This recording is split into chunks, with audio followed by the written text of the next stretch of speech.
Welcome to the Better Events Podcast. Join two event strategists, Logan Clements and Mary Davidson, who believe we can all create, host, and attend better events. Now let's get started, and thanks for listening to the Better Events Podcast. And welcome back to another episode of the Better Events Podcast. I'm going to look at you and not the microphone. I don't know where to look. Listeners, if you can't tell, we're very excited. Mary and I are actually in the same location, standing right next to each other. It's a really funny angle if you actually watch us on YouTube. We're in a very small call box that we're turning into a podcast studio for today. But what we're really excited to talk about are frequently asked questions. So these are questions that Mary and I have gotten from clients, from event guests, from friends and family, from random people when they find out that we do events. Mm-hmm. So, Mary, are you ready to dive into some questions? Yeah, super ready. This is going to be a fun episode, so stay tuned and send in your questions, and we'll do more episodes like this also. Yes, this is hopefully the first of many. But to kick us off, one question that I know I've gotten a lot is, should I charge a ticket price for my event? Yes. I feel pretty strongly about this one. I think it's because I do so many events where they don't charge ticket prices. And I understand how with certain goals for events, that might be the angle that you need to take. But if one of the goals of your event is to raise funds, money, any type of revenue for whatever the circumstance might be, to me it makes sense to charge a ticket price because it's a simple way to cover your expenses easily, in a guaranteed way that you could do that. And even if it's like, this is what I tell people, even if it's like $5 a person, like that's better than nothing, and that's not really going to break someone's budget, hopefully. But I mean, there's a lot we could say about this, but my initial reaction is, yes, you should charge a ticket price. It is going to help you in the end, especially with your event budget. But what do you think, Logan?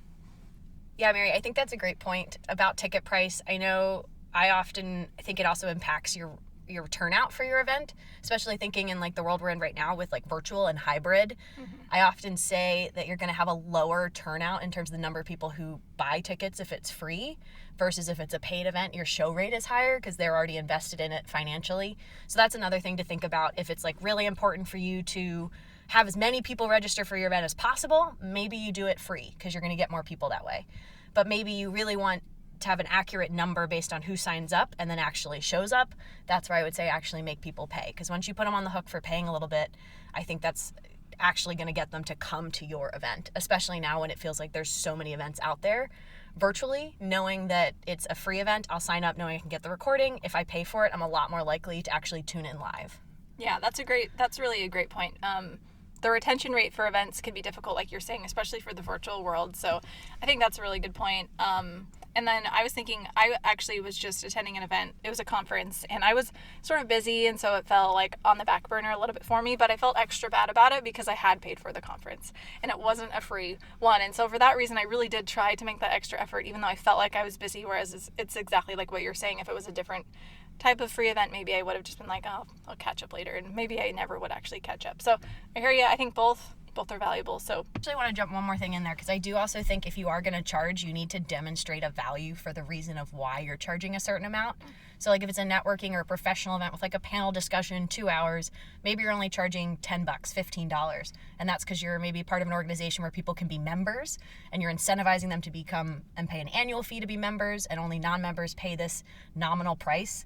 But also if it's on the flip side, if you're going to charge like $200 to come to my event, whether it's virtual, hybrid, or in person, demonstrating that you're presenting $200 worth of value to the person who you're trying to buy the tickets from. Because I have seen where that's not very successful for clients with ticket sales, mainly because they haven't thought through some of that value proposition. Either they're not charging enough or they're charging too much, and it really does impact your actual success with your event. So just being strategic, I guess.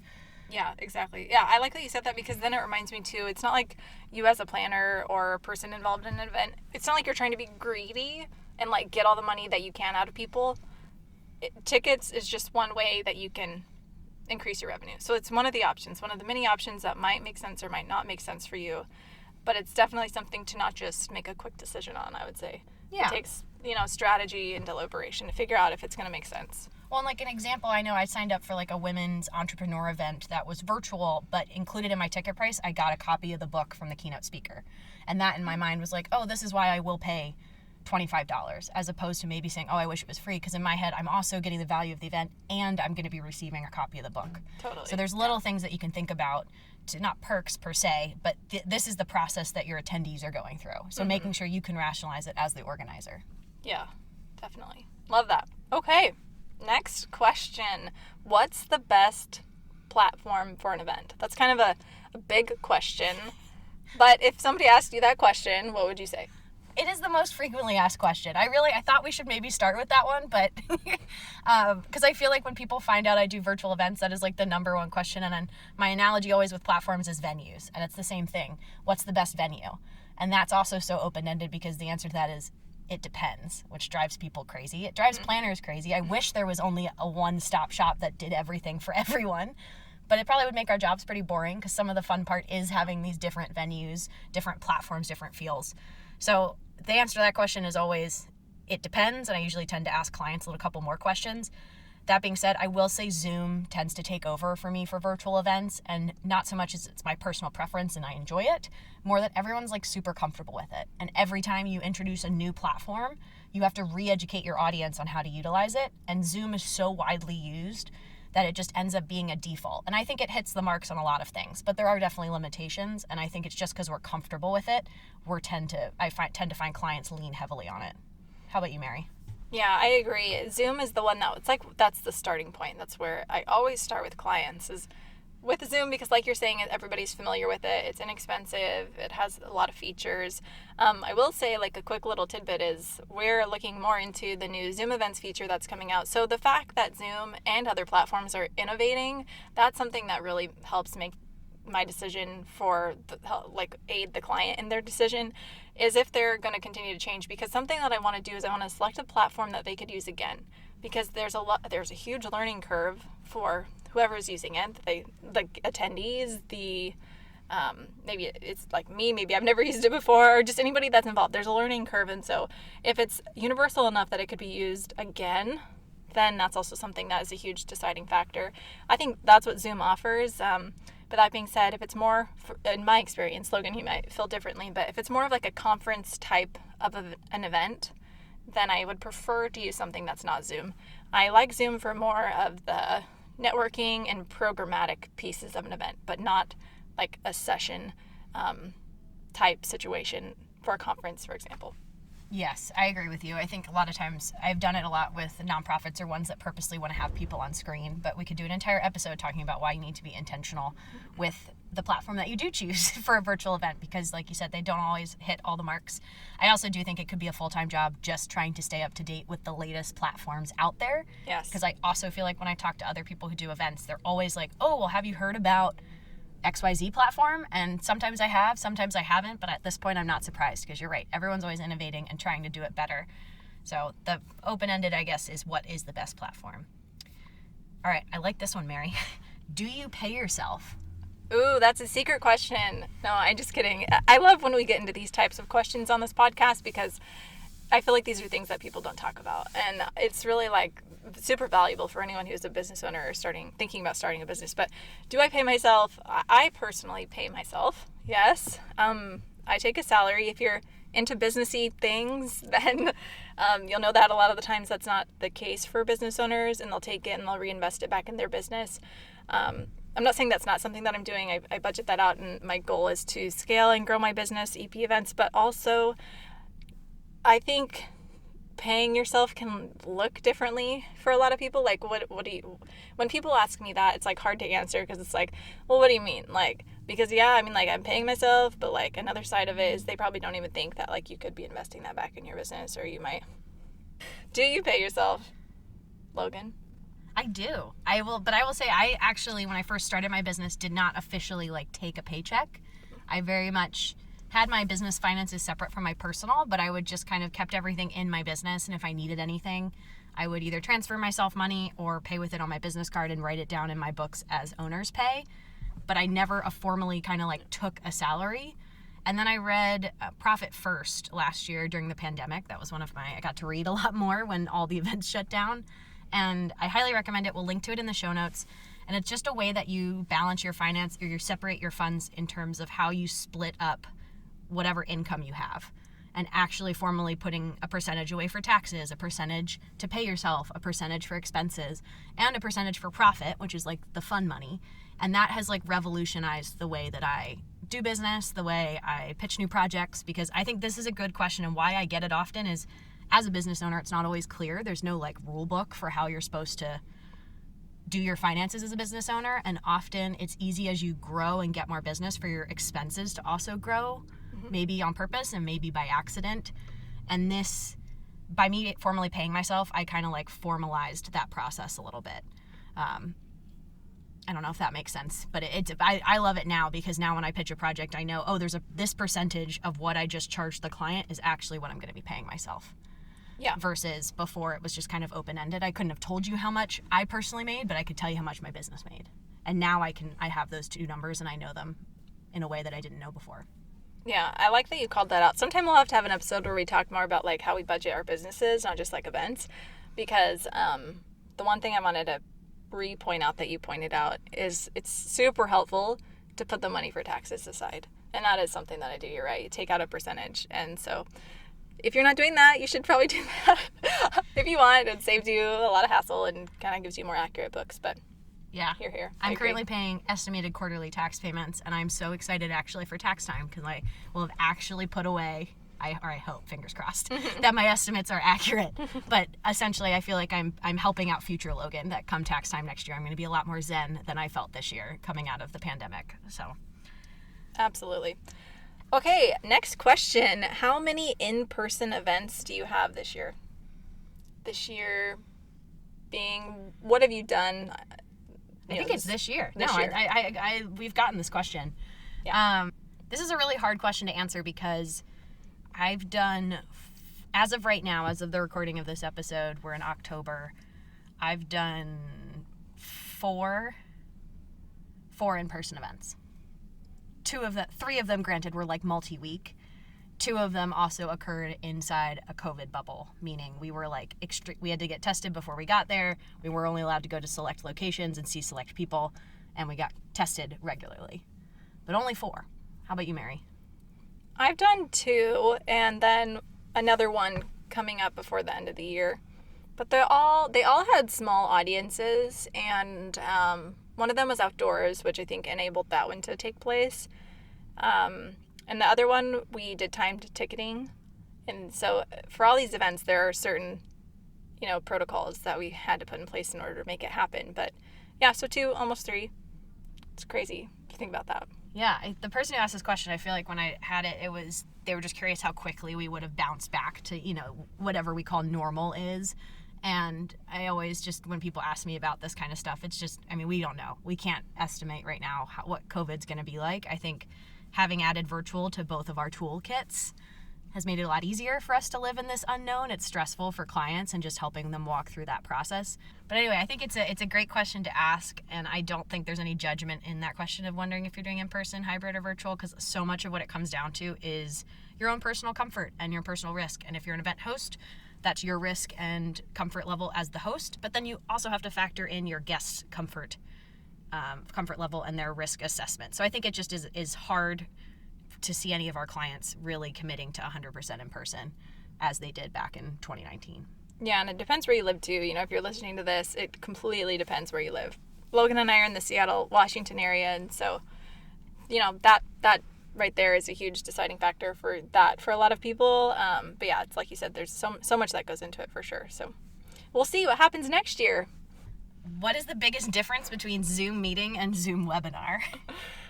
I just wish you all could see us right now. Make sure you look at our YouTube video. It's great. We're gonna post we'll post a picture on our Instagram, because this is comical in this tiny room that we're in. I can't get over it. Okay. The biggest difference between Zoom meeting and Zoom webinar. Zoom, well, I think there's quite a few differences, and I think the biggest is the ability to be able to break out and have that interaction type experience in that form.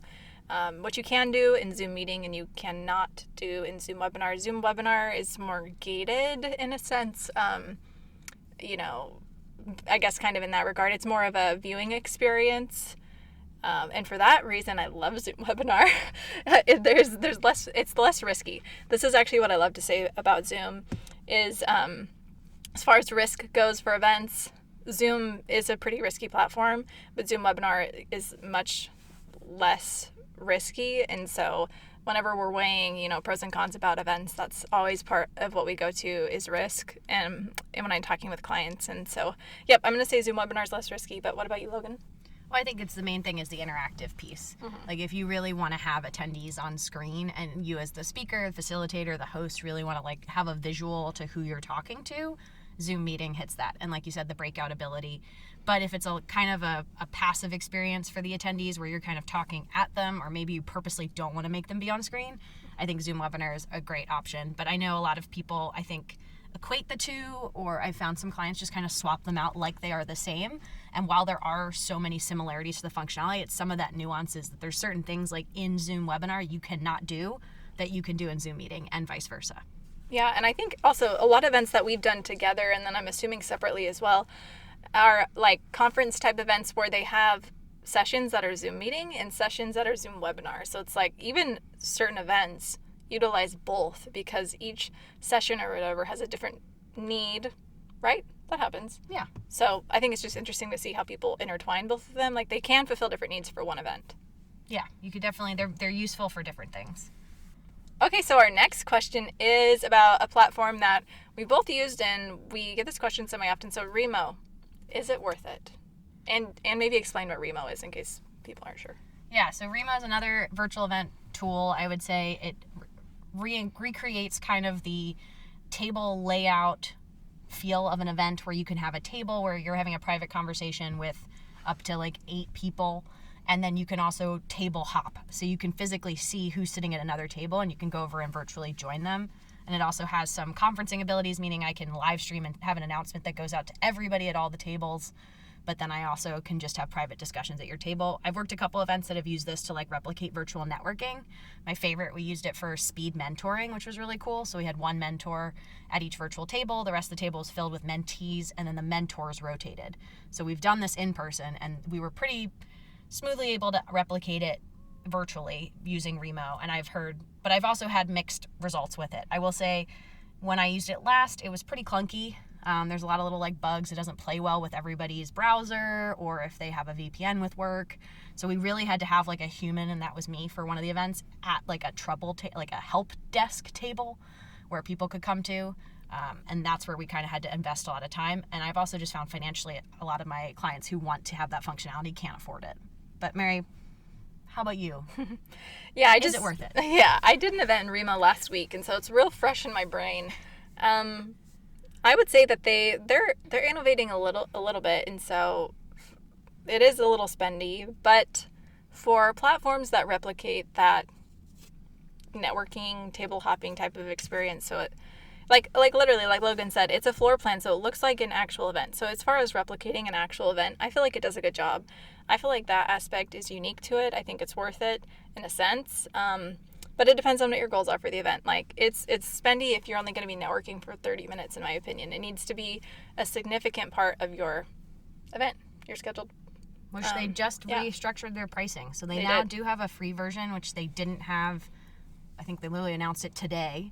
And so that's something I think to explore. But it's just it's something different. If you're looking to shake it up from Zoom, I recommend you go look at it. But I agree with Mary. It's not always worth it, depending on the person. So it kind of goes back to that platform question as well. Yeah. Mary, how do I sell sponsorships for my event? Well, so if someone's asking me this, I don't sell sponsorships for an event. That's one service that I'm pretty strict on not offering. For most things, I'll say, oh yeah, we can make that work. But no, I don't sell sponsorships. And the reason is because I believe sponsorships and partnerships, anything like that, should be within the company or within the organization, because if they're doing it right, it's all about relationship building. And that's not something that I can do as well as the organization can, because they are representing themselves and their mission, and I can only do that so much. There's only so much I know. And also, I'm working with multiple clients, so I'll do the best job that I can, but in reality, they're going to be able to do a more, I would say, long-term, robust relationship building job. So I don't sell sponsorships. What about you? I don't either. I have had clients who've asked me this question in the sense that they're looking for like tips for them to actually utilize to kind of like improve their sponsorship process. And on that regard, I would say, for me, it's really being consistent. So if you're going to offer sponsorship perks, or if they come in at a certain donor level, they're going to get XYZ, and just being sure that you are consistent with that, so that if you're giving perks to someone, they did become a sponsor for you, and not giving out some of those perks for free. That's a big one. And then I think really you can just, if you're selling sponsorships and your relationship building, like Mary mentioned, like there's no such thing as doing it too much, as long as their intention behind it. So sending someone the same sponsorship document with the same wording over and over and over again, and being frustrated that they're not responding to you, they're not responding because you're not changing your tactic. Now, if you're approaching them saying, oh, we're going to talk to you about all the engagement our attendees are going to have, and you don't get anything out of that, but you say, oh, and now we have this amazing sponsor, this amazing speaker, maybe not have some of that, or maybe it's my venue. Changing up your approach, I think, will help keep the relationship fresh. But continuing just to try to hit them with the same selling points is where I see clients or other events I've been to clearly kind of miss the mark. And I also think not every sponsor is the right fit for every event. I've been an attendee at events where they've had sponsors that clearly weren't the right fit for what they were looking for, but they got sold by the right person and they bought into it, and there is that disconnect. So you do want to make sure that it aligns with whatever your event goals are or your organizational goals. Yeah, and one other note about that too is, when you're working on these sponsorships in any form, then make sure that you're also aware of the regulations. And this totally depends on the company that's sponsoring. But a lot of the work that I do, I think, as a lot of is with the fundraising and nonprofit world. And so there are regulations regarding sponsorship and like how many benefits you can give them if they donate based on how much they donate. So it's not just like you give me any money and I'll give you any benefit. There are restrictions in place. So also be aware of those. I think that's important to point out. It's not just a free-for-all. But it'll be okay. I think sponsorships are kind of overwhelming, but build the partnerships just like you would any other relationship. Be real. Yeah. And good luck. Yeah, and I also think a cool tip, if you are doing an annual event or something that repeats, trying to enter in like a multi-year deal, or selling using the idea that this event will return, and that kind of angle can also help you with sponsorships and isn't something to be forgotten, because sometimes organizations who are getting sold to asked for the dollars, they might be more excited if they know this is going to be a 3 or 4 year initiative versus just a one-off event. Alrighty, next question. How do you measure success with an event? This one is so broad because, once again, it depends on the kind of event. But I liked this frequently asked question that we get, because I will say it's actually that I turn the tables often, and this is the question that I will ask clients, because I've learned I don't want to assume. So this is part of, I know, Mary, in your deep dive, you talked about kind of your checklist you go through, and like when you're working with a client for the first time. And this is like either as a part of my discovery call or like my second call or interaction with them, is asking how the client will measure success. Because there's things I do, like if it was virtual, did the stream work? Were all the speakers fine? Did everybody have a good experience? Like, those to me feel like they're signs of a successful event, but for my client, they might be different. And so I always want to make sure that I'm aligned with whatever their goals are. Like, is the event about raising awareness about their brand and just getting as many people? Or is it really about engaging with a really tight-knit small group of people that they're really excited about, or raising money, or whatever it is? I find it's helpful for me to ask this question to them versus assuming that I understand what this is just by guessing. How about you? How do you measure success with an event? Yeah, this is a hard question. And when I think of okay, so if we're talking about how a client, like you were just talking about how a client measures success for an event, I think a lot of it goes back to those goals that you said at the beginning, like the podcast episode that we recorded about starting with why, and finding your North Star. That's the time, the pre-planning part of an event where you set the strategy, you set your goals. That's where you should really be setting those metrics for success, whether they might not all be metrics. Maybe a lot of them might be super tangible measures of success. So that being said, something else I think of is how do I personally, as a planner who's finished an event, measure success? That's a whole different answer, because if I sometimes felt like I didn't do the best job that I could, although of course I tried, technology's hard sometimes, but everybody else seems to be so happy with it, then that changes my view of how I've measured success for that event. Because if they're happy, then I'm okay, well, then I'm happy too. But then vice versa. I feel like this is actually a larger conversation, because this is where it comes into I don't know, Logan and I talk about this a lot, like maybe doubting ourselves, or it's just hard sometimes to measure success for yourself, like how you feel like you did as a business owner or as a person involved in an event versus what the metrics and what the people tell you. So yeah, imposter syndrome is very real when you're a business owner. I think it's also in events, but especially if you're a business owner. Mary and I we are solo business owners, so you don't really get a lot of external validation from those close to you. So when you hear it from a client, it's really nice. But I'm with you, Mary. I think it is often there are times where I'm like, oh, the client's happy, cool, I'm happy, but there's definitely notes for myself of what I would do differently if I got to do this again. Yes. But that's also one of the reasons why I love doing what we do so much, because I think there's always chances to learn, and sometimes the most boring events are the ones where everything goes completely according to plan and nothing unexpected happens, because I enjoy the one, as sometimes they're stressful in those moments, but I enjoy the ones where I get to learn. So yeah, I love to debrief myself after an event. That's like one of my favorite things to do. I'm like, hey Mary, you can do this better next time. Yep.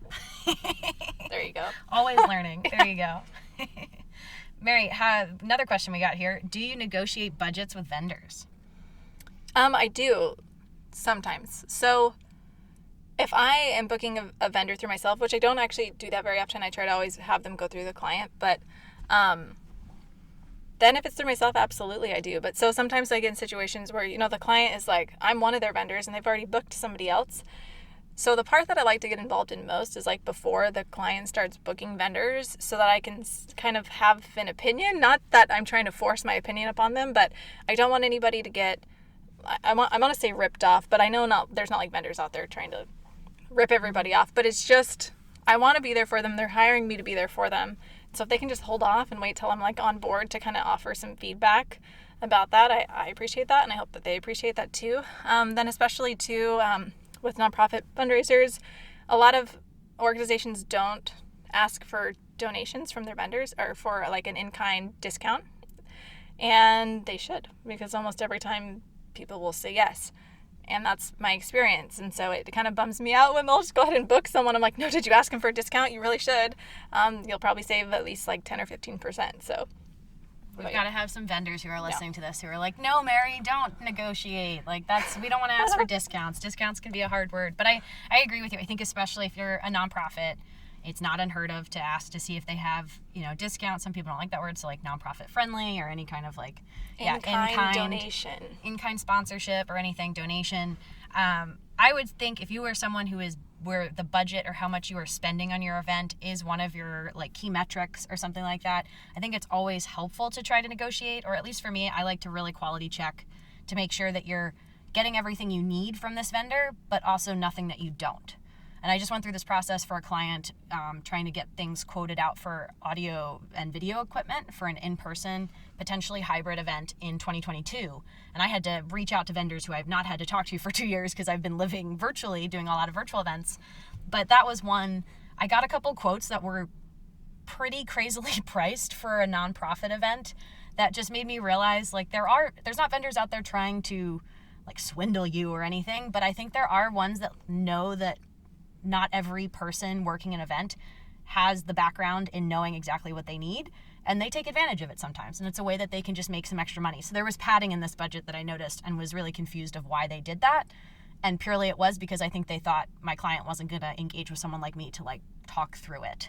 So not always is it going to be that you get a discount, it might be swapping out equipment or knowing what you want, but like just looking through things, I would say, if you're going to negotiate with vendors, and just making sure they're super clear on your needs, and using an event planner like Mary or I is something where that's really helpful. If anything of this that we're talking about is stressing you out, that is like our role and what we love to do, because we kind of know when to push and when not to, I would say, because I wouldn't say you need to do it with every vendor, but it doesn't hurt to at least double check that they understand and are getting everything you need. All right, what do you do when you're feeling stressed out in the event planning process? That is a good question. I would say, one side of this is I've been getting a lot of feedback from clients recently that just makes my heart so happy, is that they are often very, very stressed out, and then they talk to me and then they say they feel better.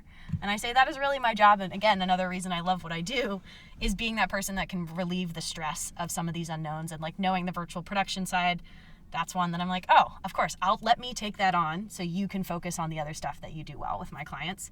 But for me personally, when I get stressed out, I have 2 tactics, and they're kind of in contrast to each other. So one of them is to drop everything, stop doing what I'm doing, and go on a walk or exercise or something. Just do something that's different than being in the event planning process. Or I like to kind of put everything out there. And so in different ways, sometimes it's calling and talking to you, or calling and talking to one of my other friends, or writing it all down. Because I find sometimes if you're freaking out, oh my gosh, I don't know how to do a timeline. I've never done a timeline before, or for this kind of event, where do I even start? Breaking it down into smaller tasks or talking it out with someone, for me, is usually the way that I can kind of de-stress and realize, on surface value, it seems like this big, hard thing to do, but actually, okay, I already know some of these pieces, and I now just need to answer these smaller questions. Or taking a break and then coming back to it, because you'll realize that sometimes you just need to take a breath. How about you, Mary? What do you do when you're feeling stressed out in the event planning process? Oh, I think there's some preventative things I do, which is trying to schedule out and block out my time. So one of the things that often stresses me out is I feel like I'm not on top of it enough for this client because I have this other thing going on. And I guess it comes into play when we're managing multiple events at one time, which is often. And so the reality of it is, if I schedule out and time block my time, and I know I'm spending this amount of time for this client, then I feel like I'm, making the needed effort consistently for them, and then I can kind of close it, move on to the next person. So that helps that feeling of stress. And then additionally, like you said, taking a break, taking a walk, all of those things help tremendously. I notice that I just go, and then it's 6 p.m. and I'm oh. And then that seems to be the time when I start getting stressed and feel like I have to do all the things. But in reality, then I just take a moment and I'm okay, what do I need to do right now? And the answer is usually nothing. So I just stop, close my computer, and I say, I'm going to start again tomorrow. And then for me, I'm a morning person, so I'm always more with it in the morning. And so those stresses seem lesser the next day if I can just put them to the side and take a moment. I think that's helpful. Yeah. I think if you're listening to this and someone who's Logan, Mary, I'm very stressed out about my event planning process right now, my suggestion for you would be to ask for help. Now, you don't have to ask for help with the whole thing. I mean, Mary and I have come in and we do event planning, the whole thing. We come in and we do just a part of it. But no matter if you're someone planning an event, hosting an event, or you're another event vendor, just don't be afraid to ask for help. Mm-hmm. There are so many other planners that I know that I have called up when I felt stuck in a situation, and either I don't feel like I knew enough or something, and I can call someone who either knows more about that topic more specifically, or in just a different perspective on it. I just think sometimes we think asking for help is a weakness, when I really think it's honestly a strength. And this comes back to something I know, Mary, we both value is community over competition, and this whole idea that, collective brain and sharing our knowledge and kind of helping each other out only helps everyone collectively. And so that's something I know it feels scary sometimes to call someone up and admit that you might not know something. But I found that so helpful for me whenever I've gotten to a stuck point in any of my event planning processes. Yeah. And I want to leave you with a deep thought, which is to keep the bigger picture in mind. Just not even about events, just in life. That's something else that, I don't know if it helps you or makes you feel stressed out, but it helps me just to be all right, this is just a little chapter. We're going to move on. It's going to be great. So you got this. Thanks for listening. I honestly, if we have not sold you yet on going over to checking this recording out on the YouTube channel, what's up, YouTube? We'll say hi. We are in this tiny little, we're standing. We're all sorts of awkward. So just please go. Closet. Yeah. Yeah. I don't know what to do with their hands. I think there are a lot of podcasts that probably did in-person podcasting before the pandemic and then had to adapt to virtual. Yeah. And I think we're having the inverse of that. We don't know how to function. Where are we supposed to look? I don't know. I'm looking at Mary. I'm Mary's looking at the camera. So this has been a learning experience for all of us. We're very excited, though, to physically be in the same spot. Thank you, vaccines. If you're someone who hasn't been vaccinated, please go get vaccinated, because that's how you can do podcasts with your friends in tight closets. Woohoo! Or go to really crowded events that hopefully are eventually coming back. And that brings us to the end of our episode of the Better Events Podcast. You can follow us on Instagram at Better Events Pod. Send us an email at thebettereventspod@gmail.com. And we're excited to be back with you again next Wednesday. Bye, everybody.